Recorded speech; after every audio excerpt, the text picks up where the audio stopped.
Hi, everyone, and welcome to the Eat, Move, Think podcast. My name's Tyler Kerr, the fitness manager. And I'm Anna Topali. And today we're going to be talking about summer vacations, those weekend plans, cottage trips, time away with the family, and how you can stay on top of your fitness goals. With us today, we have our fitness team leads. So we'll just go around and everybody introduce themselves. Errol, do you want to start? My name's Errol, and I've been in Medcan for 10 years, and I'm one of the fitness leads, as Anna said. Hey guys, my name's Steph. I'm one of the fitness team leads here at Medcan. Been here for about 2 years now. Hi guys, my name is Kurt Morrison. I'm one of the fitness team leads, been here for going on 6 years. Hi, I'm Simon Lim. I'm a fitness team lead, and I've been here for 3 years. Thanks, guys, for being here with us today. So to kick us off, seeing as today's topic is all about summer, wellness, cottages, staying active, consistency, all those buzzwords, why don't we kick off with just what your plans are for cottage season coming up? Kurt, do you want to go first? Yeah, sure. Don't own a cottage myself, but... You're one of those. One of those. I'm one of those Yeah. renters. Yeah. But I'm planning a trip at the end of the month with the family. We're heading up to Wayside area. Just cheap, easy, fun, affordable, and there's a lot of outdoor activities and such. Thanks, Kurt. I'm going to be heading to Scotland in August for 10 days, so I'll be running around the Highlands and working out in castles. What? How can anyone beat that? Are you crazy? Simon's a descendant of William Wallace from Braveheart, just in case you didn't get it. So. Steph, what about you? I actually just went to Nova Scotia this past weekend, so we did a ton of hiking and lake stuff there, but it was lots of fun. I'm going to be taking 2 months off from my sabbatical, so I'll be going to Europe for that. So I'll definitely be doing a lot of workouts that kind of involve body weight and things that we're going to be talking about in the podcast here. Anna, what are you doing this summer? Well, actually, Tyler, I just came back from my sabbatical. So we went to the Amalfi Coast, and that was full of stairs and swimming was the main. Yeah, we had like a little circuit that we did every single morning, and I was crusty about it, but I did it, and I felt like $1 million afterwards. So, and for once, I wasn't the one leading it, because normally I'm that guy. I'm like, guys, coffee, then exercise. Let's go. And just not this time around, but we still did it. So, yeah. So to kick us off, how about we start? So let's say, your client is going away to the cottage and they don't, let's say you prescribe to them a little exercise routine that they could do, and they don't do it. So now they're coming back with, they would have eaten more, they would have drank more, and they would have not exercised. So how can that affect them in the long run and not having that consistency while they're away? Simon, do you want to tackle that one? Yeah, so the thing is, consistency is key. You're not going to get any you can have all the motivation in the world, and we discussed this in the previous podcast. You can have all the motivation in the world, but if you don't have consistency, you're not going to get results. You can actually have the most consistency in the world and no motivation, but still get results just because you're still doing the things that you're supposed to be doing. So back to your point, coming back from the cottage of not doing anything, maybe eating too much, partying too much, you would have gone out of that cycle. Your body's chemistry would be completely out of whack. Mental health wise as well, your sleep schedule would be out of whack as well. So coming back from that, you're going to be not starting from zero, but you are definitely going to have to go through 1 or 2 weeks of transitioning back to your normal routine before you can start stepping it back up again. I think it kind of reiterates that, like, if you're working hard Monday to Friday and then taking Saturday and Sunday and being very blasé with both diet, structure, and exercise, it's that 5 steps forward, literally 2 steps back type of mentality, right? You're never going to reach whatever the short-term or long-term goal is that you're trying to achieve, whether that be weight loss, muscle gain, or even something like cardiovascular, right? I think consistency, as Simon just said, is very key, but also just holding yourself accountable. And I think that also does come into play when it comes to the mental health side of things, because there is that sense of growing motivation and accomplishment, especially when you stick to a structure and you stick to maintaining some sort of plan. So safe to say going away and not doing anything shouldn't really be an option. We could probably, like, we'll argue something is better than nothing, whether that's body weight, whatever form that takes. So, for example, if you're at the cottage, let's kind of, well, dive into, guys. Come on now. Let's talk about swimming as an option for exercise. Errol, do you want to take us through some of the benefits of swimming for a workout? In terms of swimming, great cardiovascular aerobic benefits. It is a non-weight bearing exercise, so there is no impact with the ground or any kind of surface. So that can be sparing for your joints, especially if you're a certain population where you're dealing with some kind of musculoskeletal issues. Overall, great aerobic exercise, and it can kind of help you change things up, because if you're coming to a gym setting and maybe you're more exposed to treadmills, bikes, switching things up from time to time can provide the individual with a little more motivation, and trying things out a little differently. That'll kind of provide them a new way to exercise. All in all, yeah, good. Going to a cottage setting, swimming, good aerobic choice to change things up. In addition to that, the lake is obviously available for the most people who have cottages. So instead of just kind of laying on the dock, you can go swim to the buoy and back, or do something where it can be intermittent exercise. You don't have to sit there and do a half-hour swimming workout, but you can incorporate it throughout your day, so that you're being more active versus just sitting around. You can just incorporate it on a daily basis versus like sitting there and scheduling off an hour to do an entire workout. I mean, I have 2 young kids that are in the water constantly. It can be grandkids, it can be your own kids, but get in there and play with them. I mean, it might not seem like much, but you start lifting up a 30-pound kid, 3-4 times, you'll be feeling that. So, and it's a fun way to get in with the kids and spend some time together instead of just lounging in your chair watching them play. So jump on in. Have some fun. Take a dive. So swimming can also be a perfect example of, depending on how long the client's going up for and what their routine is, it could be a perfect deloading technique. So if the client's up for a long weekend, they may have done a solid strength training sessions with their personal trainer. And then it's a perfect opportunity on the weekend to just do a light workout, maybe 20 to 30 minutes of front crawl will probably burn, depending on how fast you're going, 200 to 300 calories. A nice easy workout, you're loading the joints, but you're not loading them too intensely, and you're getting a good stretch at the same time. One thing that I will say, if you're swimming open water, is just, watch out for your surroundings. I had a previous friend who was a swimming coach. He swam in Loch Lomond, which is one of the freshwater lakes in Scotland. And as he was swimming around a little island, and the water there is pretty dark and murky, so you can't see much. But as he threw his right arm out, he punched something that was floating in the water. Loch Ness Monster. And at that moment, well, he lives in Loch Ness, or she lives in Loch Ness. No, this might be the Loch Lomond Monster, you don't know. But his right arm, it hit something floating, and then he jumped backwards. Out of panic, he ripped his wetsuit open, and then the water started flooding. So he's drinking about 2 or 3 liters of water, trying to get to the surface. And then when he gets to the surface, he realizes it wasn't a dead body, thankfully, it was just a dead sheep. So just check your surroundings before you jump in the water. I wasn't sure where that was headed, but I'm so glad it ended there. All right, so let's say we have a rainy day at the cottage, or maybe you just don't want to jump in the water that day, but they still want to get a workout in, maybe up at the cottage or off the dock. So do you guys have any kind of go-to bodyweight exercises or routines maybe that you could set up for your client to do on their own?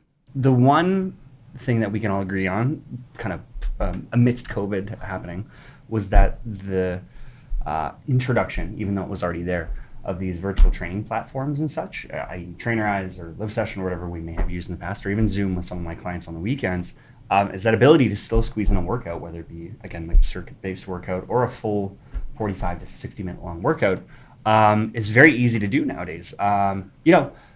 Pacing yourself and essentially structuring up a type of circuit, whether it be a push-pull core or upper body, lower body type of circuit back and forth, it's really easy to do now with the help of your trainer, or even on your own, whether you're looking at something on YouTube while up the cottage. But, I think looking at those ideas like, the kind of high-low or upper body, lower body, so push-up and then a hip thrust, or plank push-up and then jumping jack, something like that. Really, really easy way to get its sweat going over the course of, like I said, 15 to 20 minutes or even upwards of that. Yeah, if you want to maximize your workout in terms of intensity, a few things you want to follow is, as Kurt said, kind of those big movement patterns, push-ups, hip thrusts, split squats. Also, number 2 is intensity. So in the gym, you have access to different loads. So you're going to be going close to failure in kind of the 8 to 12 rep range here. You want to also make sure you're going close to failure. So you're probably going to make use of higher repetition ranges, which can be beneficial in other ways. So as long as you have those big movement patterns and you're getting your sets close to failure, that's going to kind of give you an overall effective workout. And then again, combining in some kind of circuit fashion, as Kurt was saying. Yeah, in terms of structuring a circuit type workout in a cottage setting or somewhere where you don't have as much equipment, you want to think about a few things. Number 1, moving at a fast pace. So combo 5 or 6 movements, as opposed to in a gym setting, maybe you combo 1 or 2 max. This is going to increase intensity, whereas in a gym setting, you have access to heavier loads. You're going to need longer rest periods. In a cottage setting, 5, 6 movements, no break. Think big movement patterns. So like Kurt was saying, a squat pattern. So a split squat, reverse lunge, a Bulgarian split squat, a push pattern, push-up, knee push-ups, elevated push-ups. Pulling patterns can be a little harder. Most people aren't doing pull-ups, but some kind of modified pull-up. Then you can have like a thrust pattern, so a hip thrust, a hip bridge, foot elevated hip bridge, then some kind of plank move, or core move, a crunch, front plank, side plank.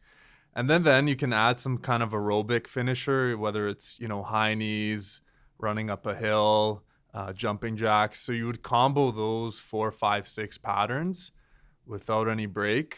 You're getting your sets relatively close to failure or high repetitions, at least 20, 30 reps. And then you're resting maybe 1 or 2 minutes at the end of each round. And then you can repeat that for 3 or 4 times. And that should be enough of a stressor where you get some kind of intensive workout. Okay, Steph, I have a challenge for you. You're up at the cottage, you're looking for a good workout, but all you have is your dock and yourself. What can you do to get a good workout?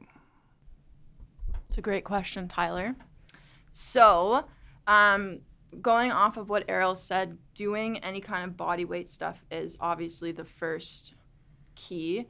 If you don't have any equipment or anything like that, you could structure a workout where you could start with a body weight squat. You're going to do, let's say, anywhere between 20 to 30 reps of that.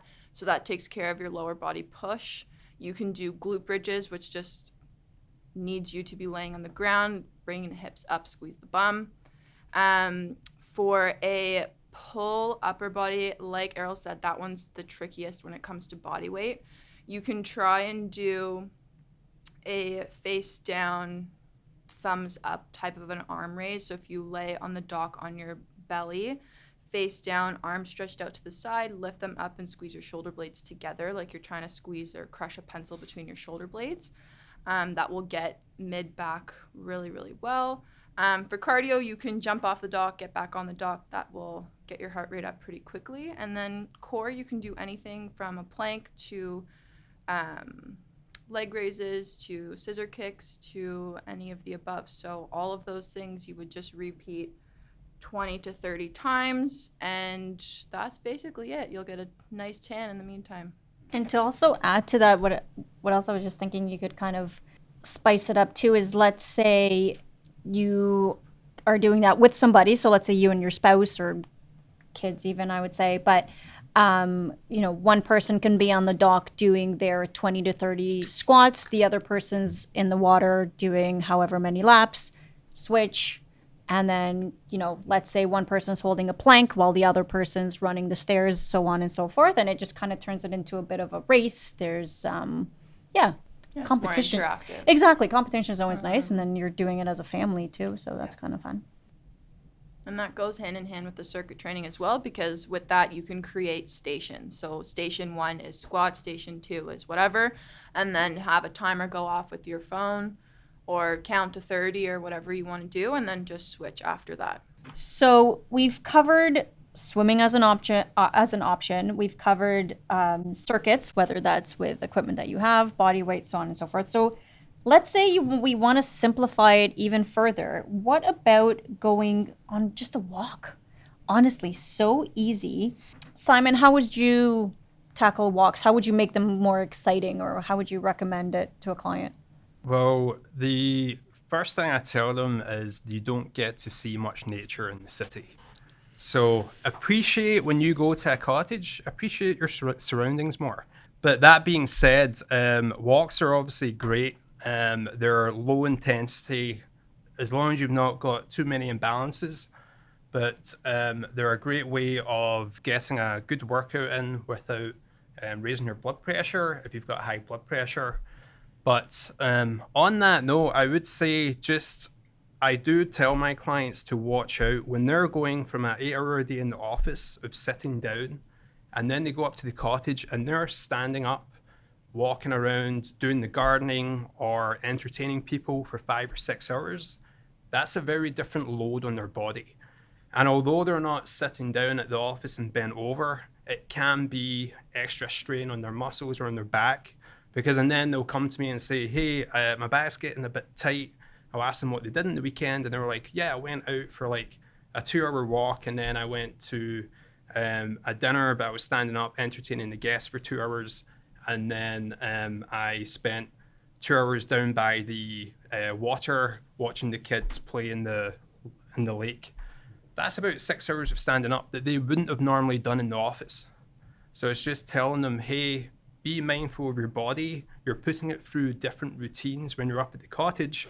So still listen to things when they get tight. Generally, for most research, 10,000 steps a day is the minimal recommendation for walking. So usually when you're working, you're experiencing the city life. Most people aren't getting that in just from their type of work they're doing, just because they're at office jobs, whereas us as trainers are moving around more, so it's a little easier for us to get. And can I use this as a springboard point to my favorite type of walking? Go on. Golf. Yeah. If we're going to talk about other unique ideas and activities and such, a lot of the clientele that we face here and we treat here, or train here, pardon me, are golfers. And I think that, if you look at it, the course of a round of golf is usually anywhere between 3.5 and 4 hours.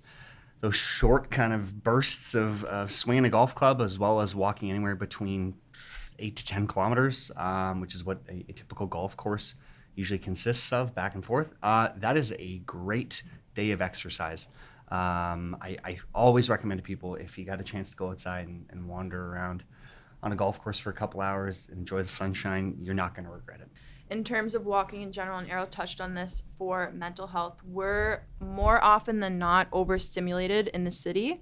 So use that opportunity, whether it's 20 minutes, an hour, 3 hours, to kind of disconnect from your phone and just practice looking far away to give your eyes a break from constantly looking at a computer screen.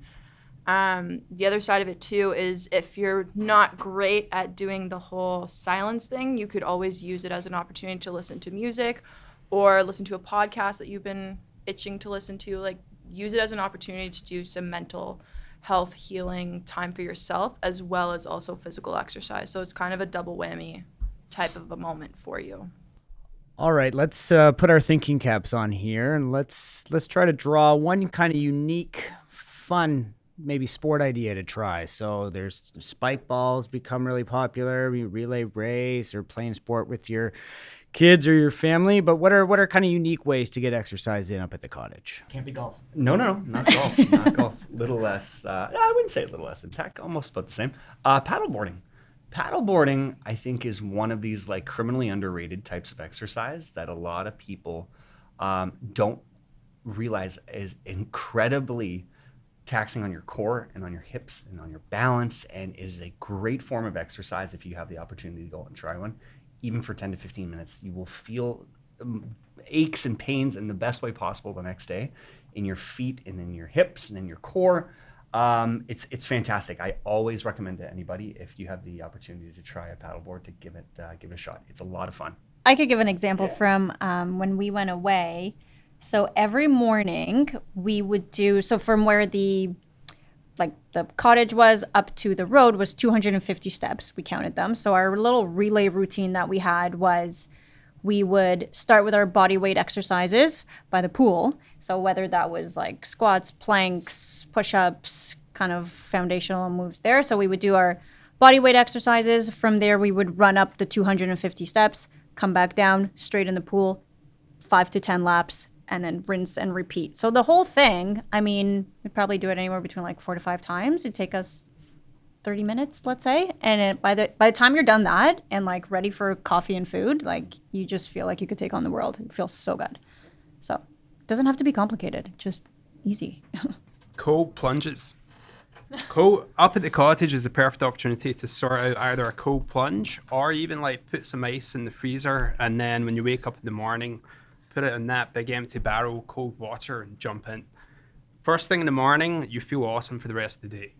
Okay, it shoots up your metabolism. You know, if you're in some sort of mental funk, you're out of it. Why? Because you just want a hot cup of coffee. Not for the faint of heart, I might add.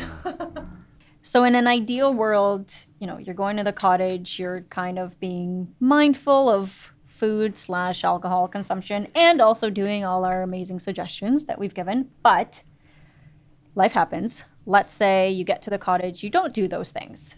What are some tips and tricks that we can give our listeners in terms of how to get back on track and how to offset some of that, I mean, in quotations, damage that they did at the cottage?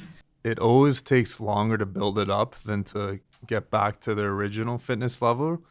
So if it took them a year to, squat a certain amount of time, if they take time off, it'll take them 2 months maybe to get back to that, 3 max, if they took a really long time off. So they're always going to get it back faster, and they see it right away. When they start coming in for a few weeks, their strength shoots up a lot faster than they originally thought.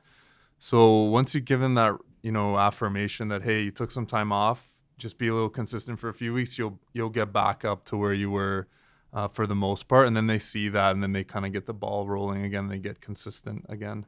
To add to that, Errol, one of the biggest things that I always tell my clients is don't let your setback take control of the next week, day, 6 months. It happened. It's over. Try and get back on track as soon as you can. Don't let that propel you into a much longer time off just because you had the off weekend. It's not a big deal. Just get back on track once you're back in the city and you're back into your regular routine.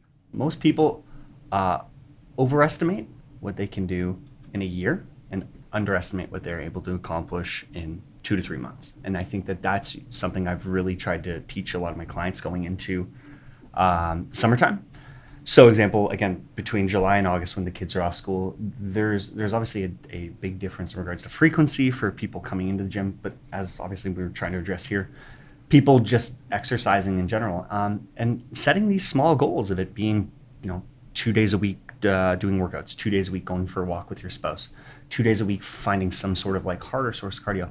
That's a very small way of kind of keeping track of your frequency, but also the amount that you're doing. And that's something that you can sustain over the course of July and August, rather than overwhelming yourself and thinking and being like, oh my gosh, I have to lose this 10 pounds by August, or I have to be down to this particular rate by the time October rolls around. Just give yourself time and be patient with it. Yeah, even with my clients, we purposely train a little bit harder before they go up to their cottages. That way, so then if they do fall off track, we don't feel as bad. But the absolute least I'll tell them is just try and do your warm-ups. Do your warm-ups every day, and then you'll feel like you're at least started in doing something, because they're going to go on their nature walks, they're going to go on their swimming in the lake or whatever. It's not like they're not doing anything. And if they do purposely go up to the cottage and don't do a single thing, and they come back and they're not feeling great, I just tell them, it's like, just remember you're a human being, you're dressed up in clothes, you've got responsibilities, you've got a lot of stuff going on. don't be so hard on yourself. Like, yeah, this is self-care. It's important, but you just sometimes getting through the day is just even more important. So don't get too down on yourself if you do miss out. I have a couple things I try to teach my clients or tell them. It's progress, not perfection. You have a full-time job, you have family stress, you have life stress, you have a lot going on. We're not expecting perfection. Don't expect perfection out of yourself. So, I mean, if you can only get in 20 minutes a day for the workout as opposed to a full hour, that's great. That's better than nothing. Do what you can. A saying I try to tell people too sometimes that gets a chuckle is you don't get skinny off one salad and you don't get fat off of one burger. So if you go up to the cottage for a weekend, you're not ruining everything that we've done in the past. It's a little blip. It happened. Enjoy it, but come back, and ready to move on from that. Don't dwell on it. Both of us want to thank everybody for being here. All your suggestions were fantastic. If that's not enough suggestions to take back to the cottage, I mean, come on. We gave some of our best stuff here, guys. So thank you again for coming out to listen to us. So thank you, Errol, Steph, Kurt, and Simon for all your amazing advice today. Thanks, everyone. Have a great summer. Get fit. Stay outside. Thanks, guys. Have fun. Thank you, everyone. Have a great summer.